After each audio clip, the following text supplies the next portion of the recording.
Mateus capítulo 27. Suicídio de Judas. Quando amanheceu, todos os principais sacerdotes e líderes religiosos se reuniram em conselho para condenar Jesus à morte. E amarrando-o, o levaram e o entregaram a Pilatos, o governador. Então Judas, aquele que o tinha traído, vendo que Jesus fora condenado, sentiu remorsos e devolveu as 30 moedas de prata aos líderes religiosos, dizendo: pequei traindo sangue inocente. Ele responderam: que nos importa? Isso é problema teu. E depois de atirar as moedas de prata para dentro do santuário, retirou-se e foi enforcar-se. Os principais sacerdotes pegaram as moedas de prata e disseram: não é permitido colocá-la no cofre das moedas, porque preço de sangue. E tendo resolvido em conselho, compraram com elas um campo do oleiro para servir de cemitério para estrangeiros. Por isso, até o dia de hoje, aquele campo é chamado Campo de Sangue. Cumpriu-se então o que havia sido falado pelo profeta Jeremias. Tomaram as 30 moedas de prata, preço que foi avaliado a quem certos filhos de Israel avaliaram, e deram-nas pelo campo do oleiro, assim como me ordenou o Senhor. Jesus perante Pilatos. Jesus ficou em pé diante do governador e disse-lhe, e este lhe perguntou: tu és o rei dos judeus? Jesus lhe respondeu: como dizes.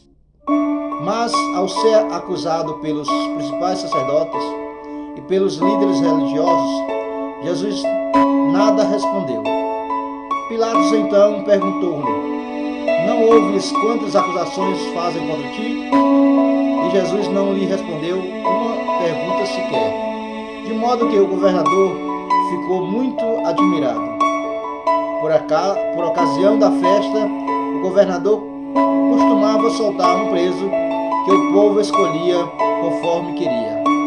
Naquela ocasião, havia um preso bem conhecido chamado Barrabás. Então Pilatos perguntou ao povo que se ajuntaram: a qual deste quereis que vos solte, Barrabás ou Jesus chamado Cristo? Pois ele sabia que havia entregado por causa de inveja. E estando ele sentado no tribunal, sua mulher mandou dizer-lhe: não te envolvas na questão deste justo, porque hoje em sonho sofri muito por causa dele. Mas os principais sacerdotes e os líderes religiosos convenceram as multidões que prendessem Barrabás e mandassem matar Jesus. Então o governador perguntou-lhe: qual dos dois quereis que eu vos solte? Eles disseram: Barrabás. E Pilatos perguntou: o que fareis então de Jesus chamado Cristo? Todos disseram que seja crucificado. Pilatos, porém, disse: mas que mal ele fez? Ele, contudo, gritavam ainda mais: que seja crucificado. Percebendo que nada conseguia, mas pelo contrário que o tumulto aumentava, Pilatos mandou trazer água e, lavando as mãos diante da multidão, disse: sou inocente do sangue deste homem. Isso é problema vosso. Todo o povo respondeu: o sangue dele caia sobre nós e sobre os nossos filhos. Então lhe soltou Barrabás, mas mandou espancar Jesus e o entregou para ser crucificado. Jesus é ridicularizado pelos soldados.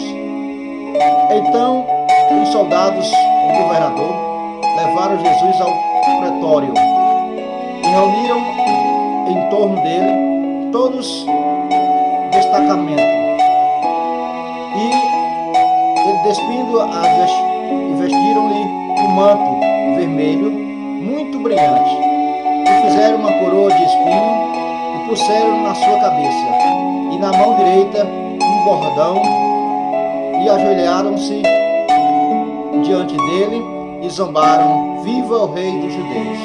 E cuspindo nele, tiraram-lhe o bordão e com este batiam na cabeça dele. Depois de zombar dele, despiram-lhe o manto e puseram-lhe as suas roupas e o levaram para ser crucificado. A crucificação. Ao saírem, encontraram um homem sirineu chamado Simão, a quem obrigaram a levar a cruz de Jesus. Quando chegaram ao lugar chamado Gólgota, que quer dizer lugar da caveira,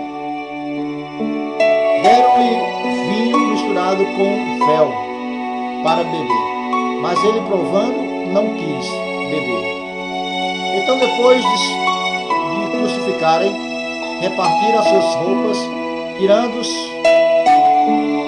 sortes sobre elas, para que se cumprisse o que havia sido dito pelo profeta: e partiram de si as minhas roupas, e sobre a minha túnica tiraram sortes. E sentados ali, vigiavam e puseram-lhe acima da cabeça da sua acusação, por escrito: este é Jesus, o Rei dos Judeus. E os dois ladrões foram crucificados com ele, um à direita e outro à esquerda dele. E os que iam passando blasfemavam contra ele, meneando a cabeça, dizendo: tu és que destrói o santuário em 3 dias e reconstrói, salva-te a ti mesmo. Se és filho de Deus, desce da cruz. E os principais sacerdotes, com os escribas e os líderes religiosos, também zombavam. E ele salvou os outros e não consegue salvar a si mesmo? Ele é o Rei de Israel? Se desce agora da cruz e cremos nele. Confiou em Deus, que ele livre agora, se lhe quer bem, porque disse: sou filho de Deus. E os ladrões com ele foram crucificados, também insultavam. E houve trevas sobre toda a terra, desde a hora sexta até a hora nona. Por volta da hora nona, Jesus bradou em alta voz: Eli, Eli, lama sabachthani. Isto é: Deus meu, por que me desamparaste? Alguns dos que estavam ali, ouvindo isso, diziam: ele chama por Elias. E logo um deles correu e pegou uma esponja e isopor em vinagre e, pondo numa hartes, deu-lhe de beber. E outros, porém, disseram: deixa, vejamos se Elias vem salvá-lo. E Jesus, brandando de novo em alta voz, entregou o Espírito. E eis que o véu do santuário se rasgou em 2, de alto a baixo. A terra tremeu, as rochas se partiram, os sepulcros se abriram, e muitos corpos dos santos que haviam morrido foram ressuscitados. E saindo do sepulcro, depois de ressurreição de Jesus, entraram na cidade santa e apareceram a muitos. O centurião e os que com ele vigiavam a Jesus, vendo o terremoto e as coisas que aconteceram, ficaram atemorizados e disseram: é verdade, este era o Filho de Deus. E muitas mulheres que haviam seguido Jesus desde a Galileia para servi-lo também estavam ali olhando de longe. Entre elas se chamavam Maria Madalena, Maria mãe de Tiago e de José, e a mãe dos filhos de Zebedeu. O sepultamento de Jesus. Ao cair da tarde, um homem rico chamado José, também era discípulo de Jesus, veio de Arimateia e foi a Pilatos e pediu o corpo de Jesus. Pilatos mandou que o corpo lhe desse a ele. E José, tomando o corpo, envolveu num pano limpo e de linho e depositou-se em um sepulcro novo que havia escavado na rocha, fazendo rolar uma grande pedra sobre a entrada do sepulcro, e retirou-se. Mas ficaram ali Maria Madalena e as outras Maria assentadas diante do sepulcro.